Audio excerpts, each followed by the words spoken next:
How does having a tattoo on your body related to crime? And how does having dread hair related to crime? And finally, how does having an iPhone or expensive phone or going about with a laptop, how does it relate to crime? Welcome to today's talk. My name is Omeka Naib. Let's talk about the difference between a white man and a black man. Today, we are going to talk about the duty of a police officer. Let me specifically talk about the Nigerian police today and the European police. The primary duties of a police officer is to save lives and property. Uh, Let me bring it down the way you understand. They are to protect you and I and the environment which we live in and the properties belonging to you and I. But in Nigeria, it's the other way around. They seize you as a means of poverty alleviation. The Nigerian police, once they seize you are clean, you are good looking. Once they seize you have a laptop, an iPhone, and once they see maybe probably you have a tattoo on your body or you have a dread hair, they tag you a suspect and they will arrest you. But in a white man's country, they educate people with laptop. People from 6'5" and above have started making use of modern phones and laptops, getting acquainted with the knowledge of phones and laptops. But back in Africa, in Nigeria, it's a crime to go about with an expensive phone and a laptop. Their means of trying to investigate is to go through your phones. But in a white man's country, it's not done that way. And again, let me ask, why does a Nigerian police officer goes about with a very long rifle, a big gun, while in Europe, you can never see them with a big gun except if there is riot, crisis, protest, and so on and so forth. Why are they always with a big gun? What ideology is behind those big guns? And why are they not dressing properly as a police officers? In Europe, you will see them dressed properly from head to toe. And when you see them, you can easily identify them as a police officer. But in Africa, most of them dress like farmers. Most of them dress like criminals. Most of them dress like ritualists, dress like uncommon civilian.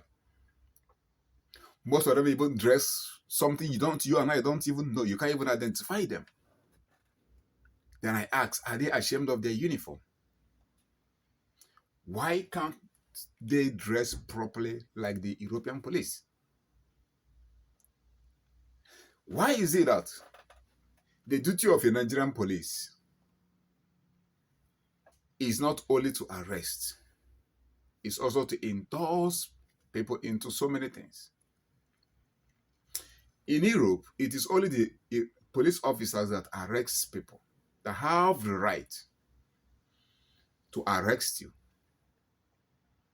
A military man in Europe doesn't have any right to arrest you.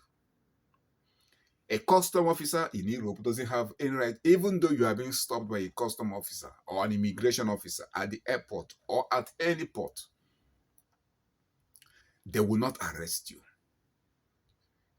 Even if what you have with you probably leads to arrest, they will not. Rather, they will call the police to come and arrest you, showing that these are the only people that have the right to arrest you in Europe. But back in Africa, basically in Nigeria, everybody can arrest anybody at any time. The civilian can arrest a fellow civilian. A last man, somebody that was employed to make sure there was no hold up, there was no traffic jam, have started arresting people. And in public, and they are very, very proud that they can arrest you.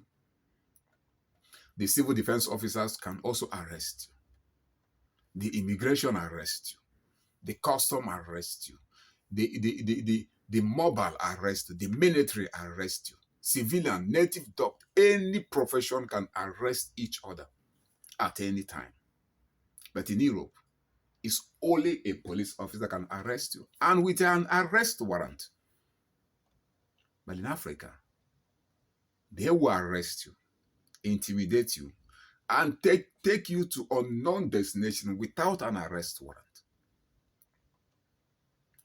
It's only in Africa you will see a police officer doing all manner of jobs, forgetting their primary assignment, like I said earlier, to protect lives and property. In Europe, you can never see a police officer protecting a fellow citizen to the point of following that person to his house in the name of security. But in Africa, in Nigeria, a police officer, because you are rich, you turn a police officer into a driver, your personal driver. You turn a federal police officer into your personal cook. You turn a federal police officer into your domestic staff. You turn a police officer into a nanny, all manner of domestic stuffs. Because you are rich, you turn a police officer into your own personal domestic staffs. You and I know the number of police officers we have in Nigeria and the population of the whole citizens in Nigeria. If one rich man can take up to 5 to 8 policemen in his compound, in his house, what is the fate of a common citizen? That is why it can never be done in a white man's country. A single police officer in a white man's country, his primary duties covers a good number of 50 different families. But a 10 police officers, his primary duties covers a single family, because they have turned them into a domestic staff. They cook for them, they clean for them, they open doors for them, they drive for them, they also go for an errand for them. They do all manner of things for them.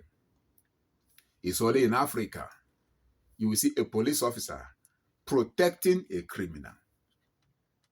But in Europe, a police officer arrests a criminal. It's only in Africa, in Nigeria, a police officer will be 2 or 3 or more than be guiding someone that has been embezzling the national money. It's only in Africa you will see policemen guiding and protecting a kidnapper. It's only in Africa, in Nigeria, you will see policemen guiding and protecting ritualists, people that kill in order to make their money. Then the federal police will be protecting them. In Europe, they arrest such people. This is the difference between the white man and the black man on today's talk. My name is Omega Naivo. Thank you for my constant subscribers. You remain blessed. See you the same time, the same station. God bless you. Kebesiana, Onicha Kolom.